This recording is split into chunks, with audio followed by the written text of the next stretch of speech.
តើអ្នកធ្លាប់ឮគេនិយាយថាកោររោមញឹកញាប់ធ្វើឲ្យរោមដុះក្រាស់និងខ្មៅជាងមុនដែរឬទេនេះជាជំនឿមួយដែលមនុស្សភាគច្រើននិយាយតគ្នាជាយូរមកហើយជាពិសេសពេលនិយាយអំពីរោមមុខរោមជើងនិងរោមក្លៀកប៉ុន្តែតាមការពិតអ្នកវិទ្យាសាស្ត្របានបញ្ជាក់ថាវាខុសទាំងស្រុងពេលយើងកោររោមឬកាត់រោមវាមិនប៉ះពាល់ដល់ឫសរោមដែលនៅខាងក្រោមស្បែកឡើយឫសរោមជាផ្នែកដែលគ្រប់គ្រងការលូតលាស់និងកម្រាស់របស់រោមមិនមែនផ្នែកខាងលើដែលយើងកាត់ចេញនោះទេដូចនេះការកោររោមមិនអាចធ្វើឲ្យរោមដុះក្រាស់ឬច្រើនជាងមុនបានឡើយចុះហេតុអ្វីបានជាមនុស្សភាគច្រើនមានអារម្មណ៍ថា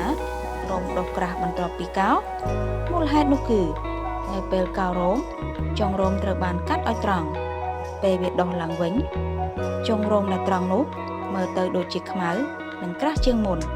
ទោះជាកម្រាស់ពិតមិនបានផ្លាស់ប្ដូរយ៉ាងណាក៏ដោយបន្ថែមពីនេះពេលរោមខ្លីៗវាមានអារម្មណ៍រឹងនិងចាក់ជាងរោមវែងដែលធ្វើឲ្យយើងគិតថាវាកាន់តែក្រាស់